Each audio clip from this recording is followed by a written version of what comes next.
Just when she was at the top of her game, Anna Kournikova all but vanished from the public eye. So where did she go? Here's what you may not know about Anna Kournikova's post-tennis life. When Anna Kournikova's father sold the family television set to buy his 5-year-old daughter a tennis racket, little did he know how handsomely that investment would pay off. At the age of 8, she signed with the prestigious IMG Sports Agency before relocating to the United States to train under the watchful eye of coach Nick Bollettieri. Kournikova advanced through the ranks, smashing one opponent after another. By the age of 18, she held the number 8 spot in the world for women's singles players. The endorsements and dollars poured in, and even though she had yet to win a major singles tournament, it seemed the only way Kournikova could go was up. Then fate intervened. I still had so much fun on the court, but looking back at it now, I would never do that to my kid. Years of intense training caused Kournikova chronic back and foot pain, and by the age of 21, she had no choice but to step away from the sport that had made her a household name. She told people, "My back really forced me to stop. It got so bad, I couldn't tie my shoes," literally. With that, Kournikova's next chapter began. As she put it, "It was very interesting to me to stop playing and to figure out, who am I without tennis? It was very difficult and scary as hell." After leaving professional tennis, Kournikova stepped up her philanthropy game. She suddenly had more time on her hands, so she decided to use it for good. She participated in the Nautica South Beach Triathlon to raise money for St. Jude Children's Research Hospital, traveled to impoverished areas of Haiti with Population Services International, and entertained troops overseas through the USO. In 2011, she told people, "I loved getting involved in charity work, and I felt like that's what my name is good for, and that's what I wanted to channel it into." I just really personally enjoy spending time with kids. Of all the causes she supports, it's the charities that impact children that are nearest and dearest to her heart. As an ambassador for the Boys and Girls Clubs of America, Kournikova has helped the organization open a youth facility in Tijuana, Mexico, and has devoted countless hours to traveling across the country speaking to children about the importance of physical activity.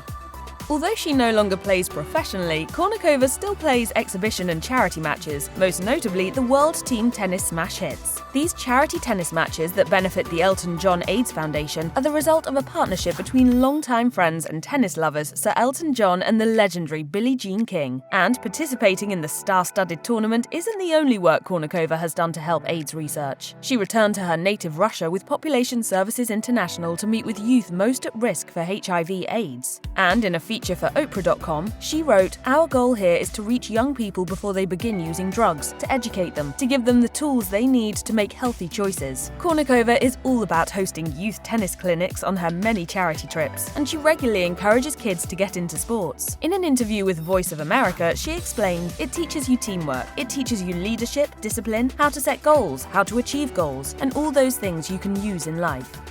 In 2010, Kournikova made her love affair with America official by becoming a US citizen. And while it might have been tennis that brought her here, it was love of the country that made her stay. Posing on the cover of Maxim in a star-studded, barely there bikini, holding an American flag, Kournikova looked positively patriotic as she explained, I've always considered myself half Russian and half American. It never seemed to really matter if I had a passport or not, but when I started working with the USO and the troops overseas, it just seemed the logical next step."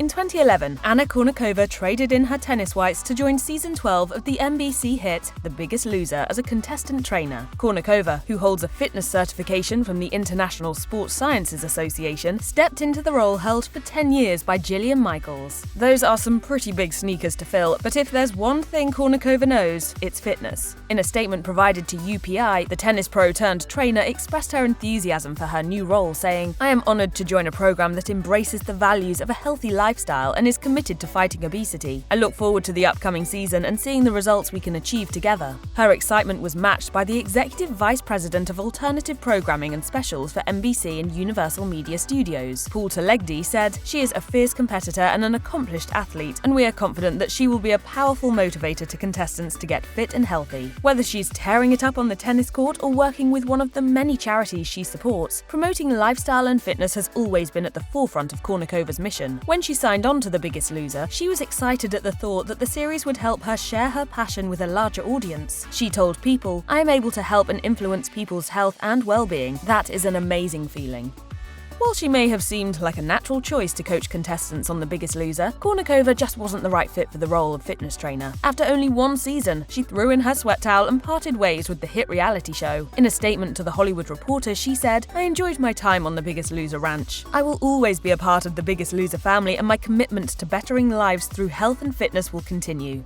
The body is like a machine. You have to, refuel and really nurture your body, and I think your mind will be sharper. So, what happened? Kournikova's rep told People Anna was 100% not fired from the show. However, according to The Hollywood Reporter, some members of the show's staff found her difficult, with one source telling the outlet that she was, quote, "a nightmare." Then there were the contestants, some of whom didn't feel she was supportive or nurturing enough. Former contestant Patrick Howes told People that the problem may have been her lack of experience working with obese people, something he says requires a very specific skill set, saying, "I think you have to adapt to that, and I think that's what she struggled with." I feel like I'm playing in Arthur Ashe Stadium again in front of 20,000 people at the US Open. Audience reviews were mixed from the start. Some viewers took to social media to praise her performance. Others felt she wasn't a great fit for the gig.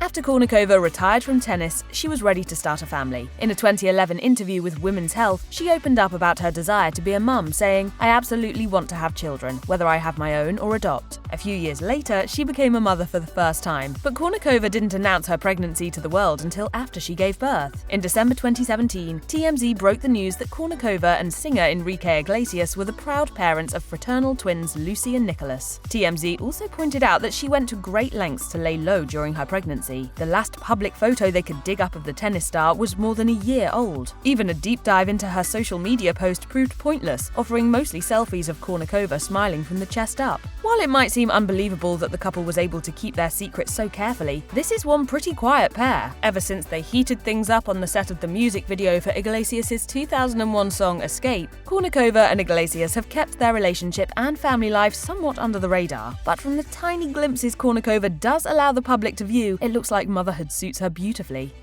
A year and 3 months after giving birth to her twins, Kournikova posted a shot of herself in a swimsuit on Instagram. In the boomerang-style clip, she stands on top of an outdoor table in a bikini and high heels, enjoying the Miami sun. While many of the comments on her post were supportive and kind, there were a large number of haters who shamed the superstar, using words like skinny, boyish, and unhealthy to describe her appearance. She didn't respond to the hurtful comments left on the post. Unfortunately, Kournikova is no stranger to having her looks criticized by the public. In a 2011 interview, she told the Los Angeles Times, "I know what it's like to be judged, dissected, picked apart for all of my life. It was so painful. I was just a kid at the time. I was being judged over here for being too pretty, or over there for not looking good enough. And God forbid I gained a pound. I heard about it."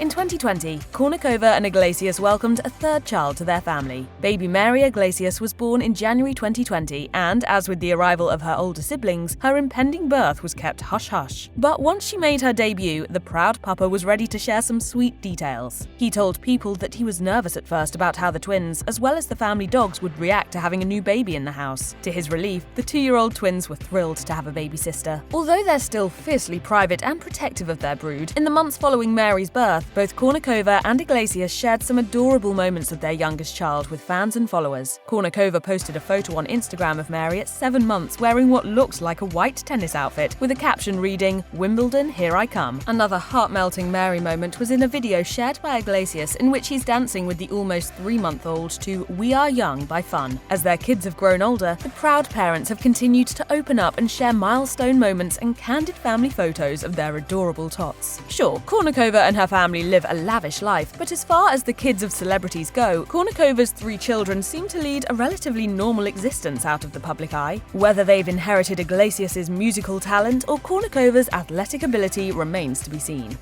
Today, Kournikova and Iglesias are still living happily together. Although Kournikova has added the last name Iglesias to her Instagram profile and wears a large diamond ring on her hand, neither she nor Iglesias have ever confirmed reports of marriage. On the contrary, they have both been very vocal on the topic over the years, insisting that they don't need to get married to prove they love one another. In 2011, Kournikova elaborated on the topic to Women's Health, saying, "Marriage isn't important to me. I'm in a happy relationship. That's all that matters." Iglesias echoed her sentiments the following year, telling Parade, "I've never really thought marriage would make a difference. Maybe it's because I come from divorced parents, but I don't think you love someone more because of a piece of paper. It's hard to say whether they've tied the knot, but what is clear is that Kournikova is in a loving, committed, long-term relationship with the father of her children, and the family seems to be thriving. As to what the future holds for the former athlete, she hasn't announced any plans to return to tennis or television. For now, it seems like she's happy to be a star who chose family over fame.